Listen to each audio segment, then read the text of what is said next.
What's up guys, Sal here. So the Google Pixel 6 and hopefully the Pixel 6 XL will be launched in October as usual, so we're quite far away from getting the handsets in our hands. But new information about these handsets keep popping on the internet. Today we have a few new pieces of information that reveal Google is doing some minor tweaks as far as the design at the front is concerned, also bringing the front camera specifications in line with the best offerings from the likes of Samsung and Apple. Also, I've got some information about the Pixel 5a as well. First up, 9to5 Google found codes in the latest version of the Google Camera app that helps give away the location of the front-facing camera on Pixel 6 and Pixel 6 XL. Google is moving the camera position from the left side of the Pixel 5 to the center on the Pixel 6. Not only that, the whole diameter is going to be smaller compared to last year. This should result in a smaller bezel and a higher screen-to-body ratio for the Pixel 6. This also means the time and notification indicators will be moved to the left corner of the screen,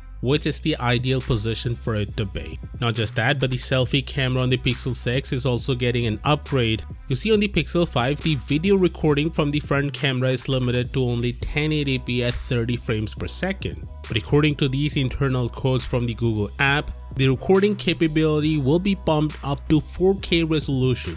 Now it's unknown if the selfie camera video frame rate will also get a boost with this change, but either way these are a welcome change and a much needed one in my opinion. As per previous rumors, the Pixel 6 might also get the in-display fingerprint scanner. No information yet on whether Google will use a proper flagship chipset such as the Snapdragon 888 or once again offer a mid-range Snapdragon chipset much like the Pixel 5. You see, Snapdragon is working on the successor of the Snapdragon 765G called Snapdragon 775G, which surprisingly is also made from a 5nm process much like their flagship chipsets. So the performance is going to be top notch, and honestly if you're not a hardcore gamer or push the handset to its absolute limits, then this new 775G will be more than enough. So even if Google ends up using this chipset to keep the retail price of the handset low, then I don't think that would be a bad decision at all. Anyway, we recently saw the first look of the Pixel 5a in the form of official CAD renders, and it looks identical to the Pixel 4a 5G of last year. But new information suggests that the Pixel 5a selfie camera hole punch is reportedly going to be smaller than the 4a, again for a smaller bezel and a higher screen-to-body ratio.